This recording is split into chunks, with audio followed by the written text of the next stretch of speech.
Petit Jornal. Inteligência e irreverência em doses diárias.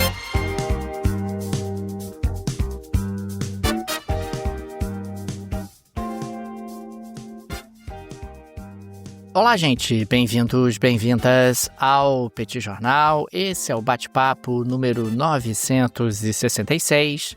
Estamos gravando numa live no YouTube do Petit Jornal. São exatamente 9 horas e 17 minutos da segunda-feira, 10 de novembro de 2025. Cá está a dupla de costume, a dupla que você conhece de cor. Tanguy, o Bagdadi animado, contente, preparado, revigorado, resiliente, retumbante, descansado e tarifado. O professor Bagdadi está na fila. Está na fila para discutir as tarifas, muita gente demandando esse tipo de conversa.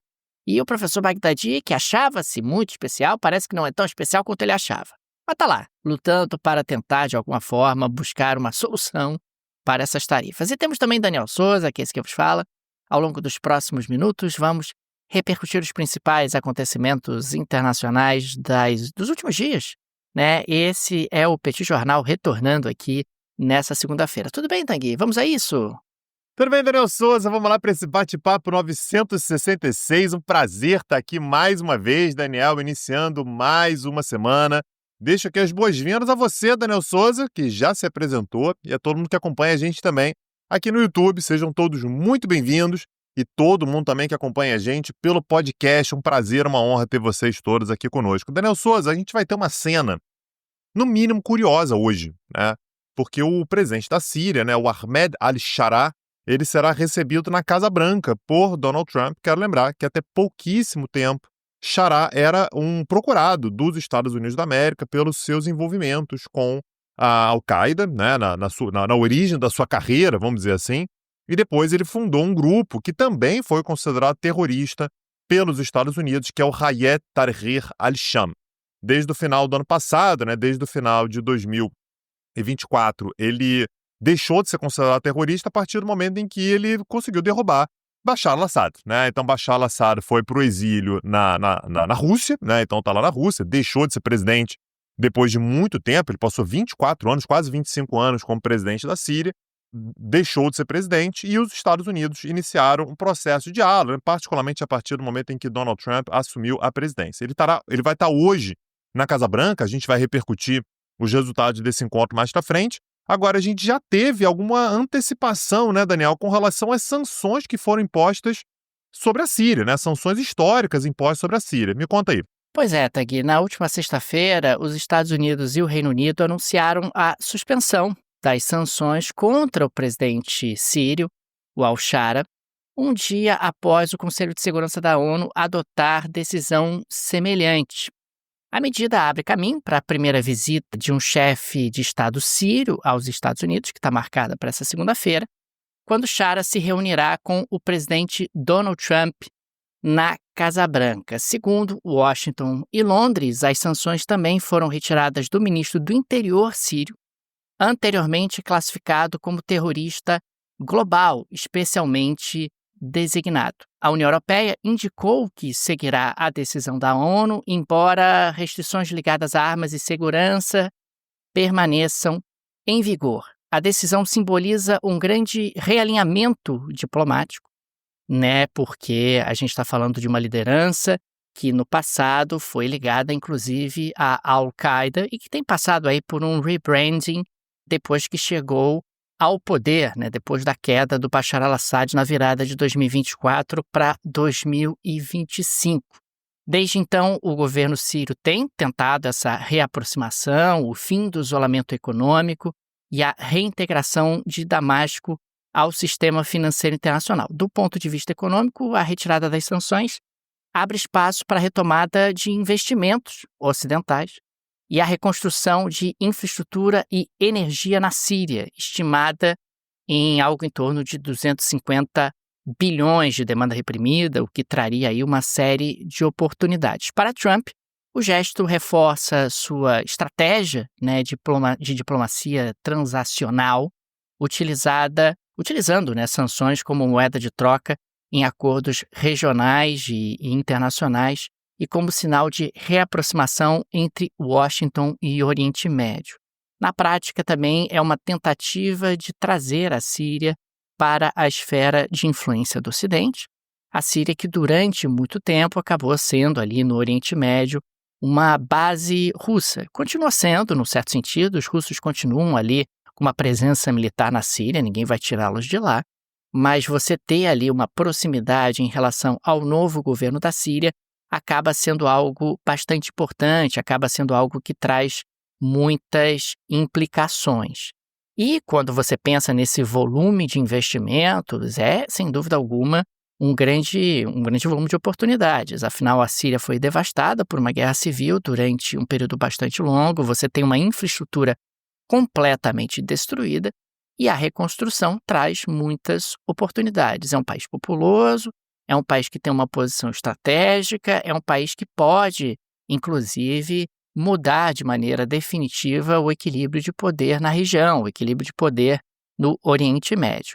E na medida em que o novo líder sírio se mostra propenso a se aproximar do Ocidente, o Ocidente dá sinais de que não quer perder essa oportunidade. Quer dizer, não quer perder a oportunidade de trazer a Síria para a sua zona de influência e, consequentemente, você acaba trazendo aí uma série de consequências para o equilíbrio regional. Daniel Souza, como próxima pauta, eu queria falar um pouquinho sobre tecnologia e como é que o continente africano é crucial para a gente pensar na questão tecnológica, né? Eu sei que muitas vezes quando a gente pensa na geopolítica, a gente pensa ali em Estados Unidos, a gente pensa na China, a gente pensa na Rússia, pensa na Europa, pensa no Japão, né? Principalmente quando se fala sobre tecnologia, né? O Extremo Oriente, ele é muito valorizado, a Coreia do Sul e tudo, mas a África, ela tem uma importância muito grande. Aliás, a gente falou sobre isso aqui bastante, Daniel, lembrando que tanto eu quanto você estivemos esse ano no continente africano, passando por 7 países africanos. Fica um abraço para os amigos da Latitude, né, que permitiram que a gente estivesse lá acompanhando um grupo que estava fazendo essa viagem. E por lá, uma das coisas que a gente observou foi o tamanho da presença chinesa, uma presença chinesa muito visível, né? Em tudo quanto é lugar, a gente via referências à China, a gente via grana chinesa e tal, e a gente teve uma impressão de que os Estados Unidos estavam distantes. Historicamente, a gente sabe que os Estados Unidos não são exatamente o país mais próximo ao continente africano, mas, de qualquer maneira, a gente não via muito nem a presença, nem muitas referências aos Estados Unidos. Pois bem, Daniel, me parece que, pelo estudo que foi publicado hoje na BBC, né, e repercutindo um estudo da Johns Hopkins, né, a Universidade dos Estados Unidos, quando se fala sobre terras raras, esse cenário parece estar mudando. O continente africano, Daniel, ele é riquíssimo em minerais críticos, né? Então a gente está falando sobre minerais como lítio, cobalto, tungstênio, terras raras, que são fundamentais para qualquer coisa que você queira fazer. Então, bateria, veículo elétrico, centro de dados, né, para inteligência artificial, para armazenamento, tudo você precisa de minerais que estão no continente africano. Daniel Souza, até 2023, tá? Então esse é um estudo que olha um pouquinho mais para trás, os Estados Unidos superaram a China como maior investidor estrangeiro no continente africano, em especial em áreas relacionadas a esses minerais críticos. Até 2023, né, e esse cenário não deve ter mudado dramaticamente, a China tinha investido cerca de 4 bilhões de dólares no continente africano. Os Estados Unidos já tinham investido, à época, 7,8 bilhões de dólares. E, Daniel, grande parte desse investimento é liderado por uma corporação governamental americana, que é a US International Development Finance Corporation, né, que é a DFC, que foi criada no ano de 2019 pelo governo de Donald Trump. E a própria agência admite que a sua missão é conter a presença chinesa em regiões estratégicas. Isso aqui eu achei muito interessante, né? Porque não é que os Estados Unidos escondem que eles estão tentando competir com a China. Não é isso.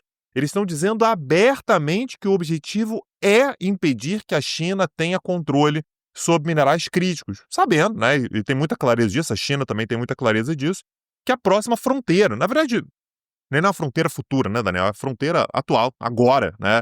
Já é ter acesso a condições de desenvolver tecnologia de maneira pioneira, né? Então, para isso, você precisa desse tipo de mineral. A gente sabe que a China está muito à frente quando a gente fala, por exemplo, sobre o refino desses minerais. Aliás, o refino desses minerais, Daniel, por que ele está na China? Porque ele é muito poluente, Então, países ocidentais, os países europeus, os próprios Estados Unidos quiseram tirar essa produção do seu território. O que a China falou foi, pode mandar, pode vir para cá que eu faço aqui. Então é poluente, exige muita mão de obra, né, é perigoso. A China assumiu isso para si, portanto. Países ocidentais têm muita dificuldade de manejar esse tipo de produção e agora os Estados Unidos estão correndo atrás desse prejuízo e estão tentando ter acesso a esses minerais também. Onde é que está o desafio? O desafio está para o continente africano. Isso não é novidade, né? A África ela se mantém numa posição ainda hoje de ser uma fornecedora de um material absolutamente estratégico e que precisa dar um jeito disso, deixar algum tipo de legado para si. Como é que você faz para que isso gere algum tipo de desenvolvimento para o continente africano? Como é que você faz para que isso seja investido, por exemplo, em educação, em melhorias sociais, em ganhos de competitividade? O continente africano ainda exporta esse tipo de mineral de forma bruta, né, sem qualquer tipo de manufatura, sem qualquer tipo de agregação de valor. Mas eu achei esse dado importante, tá, Daniel, para a gente perceber como é que os Estados Unidos eles não estão de olhos fechados ao que está acontecendo nessa corrida geopolítica, em particular quando a gente fala sobre minerais como esses no continente africano. Então, muita atenção, porque isso aqui a gente falou, né, Daniel, quando a gente viajou para lá, essa foi a impressão que a gente teve, que o continente africano ele é um tabuleiro de disputa futuro. E o que a gente está vendo, disputa geopolítica, eu digo, geopolítica, econômica e até tecnológica. E o que a gente está vendo aqui não é tão futuro assim, né? Essa disputa ela já está acontecendo no atual momento, Daniel. Pois é, Tanguy, a África realmente é uma zona que está em disputa, na prática, entre as principais potências do planeta, e no caso dos minerais críticos, é a motivação que faltava para os Estados Unidos darem atenção a um continente que durante muito tempo eles acabaram colocando em segundo plano. Aliás, Daniel, quando a gente esteve no continente africano, uma coisa que a gente passou por lá, né, foi oscilação de temperatura, né? A gente foi para lugares muito quentes, né, tipo Senegal, né, Benin, e a gente foi para lugares muito frios, né, tipo Ruanda. Poucas vezes eu passei tanto frio quanto em Ruanda. E uma coisa que ajudou muito a gente lá foi exatamente ter opções de vestimenta, né, Daniel? A Insider Store salvou a vida da gente lá, de verdade. Então, quando a gente estava em lugares quentes, estava lá a Insider garantindo pra gente um certo conforto, e quando a gente estava em lugares frios, estava lá a Insider também, com roupas que garantiam conforto térmico pra gente. E aí, Daniel, é importante lembrar que a Insider Store está nessa semana na chamada Travel Week. O que quer dizer isso? Um monte de roupas que são feitas para viagem estão com promoções exclusivas. E, aliás, a gente está exatamente no período agora da Black November, então você tem, utilizando o cupom do Petit Jornal, até 50% de desconto, que acumula com os descontos do site e tal. Excelente momento. Não quer perder? Na descrição desse episódio tem um link, inclusive, para o canal do WhatsApp da Insider. Você clica lá, entra nesse canal de transmissão e você vai ficar sabendo antes de todo mundo quais são as promoções que tem por lá. Então tá pensando já naquela viagem de fim de ano, naquela aventura, né? Viagem para Natal, vai para praia, vai para serra, vai para Europa, vai para sei lá para onde, né? Acessa lá. A Travel Week vai te oferecer as melhores peças da Insider Store. Travel Week, condições especialíssimas para os amigos e amigas do Petit Jornal. Gente, não percam, o link no descritivo, clica, conheça realmente a Insider Store. Tenho certeza que você vai gostar demais. Produtos de alta qualidade, o tempo todo a Insider Store inovando, trazendo peças novas, trazendo realmente diferentes modelos para você aproveitar. Link no descritivo, não deixe de aproveitar essas condições especialíssimas da Insider Store. Tanguy, no dia de ontem, o Trump foi para a Truth, para a rede social, e afirmou que o seu governo pagará pelo menos $2.000 a cada americano, exceto os de alta renda, como dividendo da arrecadação obtida com o tarifaço aplicado sobre importações estrangeiras. Na publicação, na rede social, o Trump escreveu o seguinte, aqui numa tradução livre, abre aspas, os Estados Unidos agora são o país mais rico e mais respeitado do mundo, com quase nenhuma inflação e recorde histórico na Bolsa de Valores. Fecha aspas. E ele chamou de tolas as pessoas que criticam suas tarifas comerciais. Tem várias camadas aqui. Em primeiro lugar, é importante registrar, como a gente trouxe no podcast na semana passada, que os Estados Unidos, através da Suprema Corte, estão discutindo a legalidade da maior parte das tarifas. E o Trump tem dado sinais de preocupação com a decisão da Suprema Corte, e esse aqui é mais um sinal de preocupação. Quando a gente pensa nesse tipo de populismo econômico, porque isso é populismo, né? Dizer, porque eu vou distribuir uma parte dos dividendos, como se o governo americano estivesse em condições de distribuir alguma coisa em um contexto onde o déficit está elevado e o crescimento do endividamento também. E tem mais. Na semana passada, nós tivemos aí vitórias dos democratas em alguns estados importantes, como foi o caso de Nova Jersey, como foi o caso de Nova York. E um dos aspectos que foi apontado no debate público americano foi a questão da inflação causada pelas tarifas. E o Donald Trump dá sinais de que sentiu, dizendo que os Estados Unidos não têm quase nenhuma inflação. Isso não é verdade, isso não é real. Aliás, o Trump volta e meia diz coisas que não são reais. O recorde na Bolsa de Valores é verdade. O recorde na Bolsa de Valores tem muito a ver com as empresas de tecnologia, tem muito a ver com uma série de situações nessas grandes empresas do Vale do Silício que têm experimentado uma grande valorização. Também é verdade que o governo americano tem arrecadado como nunca em tarifas de importação. Agora, realmente é muito impressionante como o Trump tenta mostrar ali que as tarifas são geniais, são absolutamente brilhantes, o que a gente sabe que não é exatamente verdade, e que parte da inflação nos Estados Unidos é causado realmente pelas tarifas. E muita gente que até defende que o Trump adotasse uma política protecionista, argumenta que essa política protecionista deveria ser construída de uma outra forma. Ela deveria ser construída de uma maneira mais previsível, de uma maneira mais estratégica, e não no estilo Donald Trump de negociação, onde estica a corda, para tentar alcançar o máximo ganho possível, mesmo que isso gere aí um ambiente de incerteza e de instabilidade. Pouco tempo depois, o secretário do Tesouro, o Bessent, que é o equivalente ao ministro da Fazenda, sugeriu que o pagamento do dividendo tarifário pode ser feito por meio de cortes de impostos e não via transferência direta de renda, o que torna o negócio ainda mais complicado, digamos assim. Mas, de qualquer maneira, a gente está falando aqui de uma situação onde o Donald Trump me parece pressionado.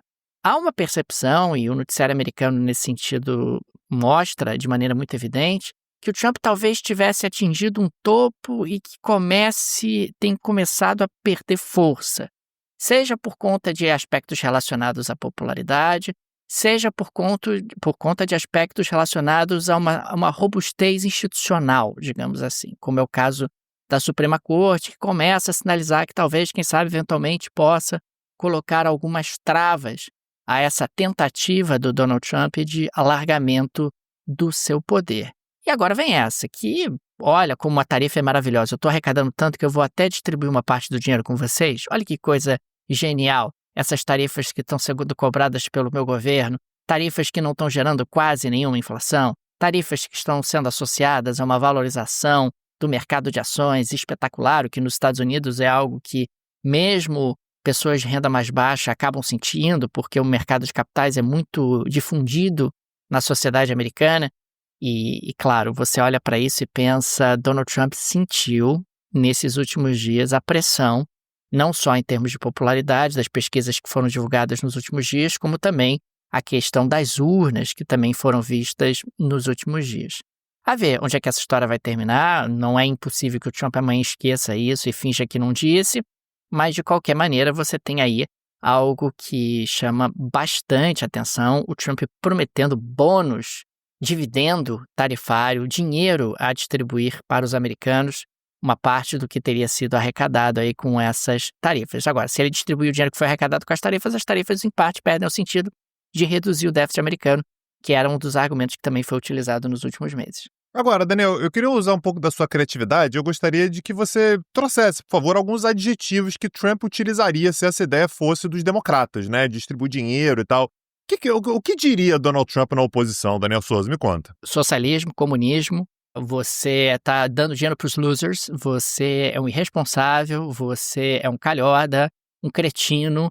O Trump teria porque o Trump adora adjetivos, né? Então ele vai listando um adjetivo atrás do outro, empilha adjetivos quando ele quer colocar um determinado argumento, e certamente ele já adjetivaria os democratas com todos os nomes possíveis, distribuindo dinheiro ainda mais para os mais pobres, para os losers da sociedade americana, que coisa maravilhosa! Mas o Trump não teria bons adjetivos para esse tipo de política caso ela viesse dos democratas. Agora, Daniel Souza, você sabe que você é um cara bom, né, em economia e tal, ok e tal, você entende, né, do funcionamento da sociedade e tudo, mas você é reconhecido por conhecer o funcionamento de famílias reais, Daniel Souza. Isso aí, pra mim, você é a minha referência na hora de falar de funcionamento de famílias reais. E na geleia da Shakira de hoje, é isso que a gente tem. Traz, Daniel Souza, chama. Tanque, hoje, na geleia da Shakira, eu quero falar sobre a autobiografia de Juan Carlos, rei da Espanha, né, rei que abdicou em favor de seu filho, Filipe VI. A autobiografia, que aliás, claro que ele tem ajuda ali de uma autoria profissional, mas a autobiografia chama-se Reconciliación. Achei bonito, Reconciliación, né, reconciliação, traduzindo aqui da língua espanhola. E o Juan Carlos diz várias coisas nessa autobiografia, porque o Juan Carlos está coroa, então ele está querendo contar as verdades que ele nunca contou ao longo da vida dele, ele que está lá em Abu Dhabi, fugido, mas está querendo mudar para Estoril. Existe aí toda uma movimentação nesse sentido, porque em Estoril ele passou uma parte importante da sua vida na época do franquismo, enfim. Mas o Juan Carlos negou as relações extraconjugais que lhe foram atribuídas pela imprensa, afirmando que a maioria era falsa. Achei bom isso, né? A maioria era falsa. Nem todas, mas a maioria era falsa. Entre os rumores desmentidos, ele cita a princesa Diana, que descreve como fria, distante, exceto na presença de paparazzi. Achei um pouco deselegante a referência aos paparazzi. Não havia necessidade, né, Juan Carlos? Não tinha necessidade nenhuma da referência aos paparazzi. Mas, enfim. Ele também admitiu que admirava e respeitava imensamente Francisco Franco. Francisco Franco, ditador Francisco Franco, que aliás escolheu ele, Juan Carlos, para ser justamente o responsável pela continuidade do governo espanhol. Ele também confessa o desejo de viver tranquilamente sua reforma, sua aposentadoria na Espanha e ser sepultado com honras de Estado, o que ainda não foi garantido pela Casa Real, que é chefiada por seu filho. Aliás, o Juan Carlos disse que se sente abandonado e incompreendido pela própria família, especialmente pelo seu filho, o rei Filipe VI, atual monarca espanhol. E teve mais, rapaz, teve mais. O Juan Carlos admitiu que matou acidentalmente seu irmão, o príncipe Afonso, em 1956, quando eles moravam em Estoril, Portugal, com um tiro disparado acidentalmente, segundo o Juan Carlos. O relato do Juan Carlos diz o seguinte, abre aspas, tínhamos retirado o carregador. Não fazíamos ideia de que havia uma bala na câmara. Um tiro foi disparado para o alto, ricocheteou e acertou o meu irmão bem no meio da testa. Ele morreu nos braços de nosso pai. Fecha aspas. É isso, Tanguy. Juan Carlos abriu aí o baú e tá falando aí sobre essa morte, a morte do irmão dele, que é uma morte muito mal explicada e que aconteceu em 1956. Ele, o príncipe Afonso, que era o irmão mais jovem do Juan Carlos. Tá aí, Daniel Souza. Essa história é uma história que é cabeluda há muito tempo, né, Daniel? Muita gente já queria saber e tal. Pela primeira vez ele fala sobre isso. Tá aí a geleia da Shakira de hoje, ilustrando, Daniel Souza, os nossos ouvintes aí sobre uma parte da história espanhola. Daniel Souza, eu queria fazer aqui um lembrete para quem está nos ouvindo, não assinar o Peticursos essa semana, viu? Não é para assinar o Peticurso essa semana, porque vem a Black Week, né, do Petit Jornal, daqui a pouco. Então, o que você faz? Pô, queria saber o que é essa tal de Black Week, como é que é? Na descrição desse episódio tem um link. Você acessa lá e você vai entrar na lista VIP da Black Week do Petit Jornal. E aí você pode ter um desconto que vai chegar a até 40% de desconto no plano anual. É o melhor desconto do ano, não vai se repetir, não adianta, mas eu queria, não vai se repetir, só com uma máquina do tempo. Aí você volta para hoje e aí você consegue. Tirando isso, só acessando pelo link que está na descrição desse episódio. 40% de desconto, Daniel Souza, então não assina essa. Se quiser assinar, pode, né? Pode assinar, Daniel? Pode assinar, tá lá aberto pra você assinar. Mas tô dando aqui a dica de amigo, não assine o Petit Curso essa semana. Se você quiser esperar mais um pouquinho, você vai ter acesso ao melhor desconto do ano para ter acesso a todas as aulas, aula ao vivo, tudo que você puder imaginar. Acessa lá, o link está na descrição desse episódio. Fica aqui também o nosso agradecimento, nosso muito obrigado a todos os apoiadores e apoiadoras do Petit Jornal, vocês que são fundamentais na continuidade desse projeto. Fica o nosso carinho e o nosso muito obrigado a cada um de vocês. Fica também o convite, se você gosta do nosso projeto, se ele faz diferença na sua rotina. O Petit Jornal não tem uma produtora por trás, o Petit Jornal não tem um grupo de mídia, o Petit Jornal acaba sendo aqui um trabalho bastante artesanal e que precisa da ajuda de nossos apoiadores. Então, no descritivo desse episódio tem várias alternativas. Tem a chave Pix para apoiar o Petit Jornal. A chave é petitjornal.pj@gmail.com. Tem também o link para o Apoia-se, o link para o Patreon. Tenho certeza que uma dessas alternativas será confortável para você. É isso, Daniel Souza. Hoje, mais tarde, hoje à noite, na segunda-feira à noite, estaremos de volta. Um abraço e até a próxima. Valeu! Tchau, tchau. Petit Jornal. Inteligência e irreverência em doses diárias. Acesse www.petitjornal.com.br.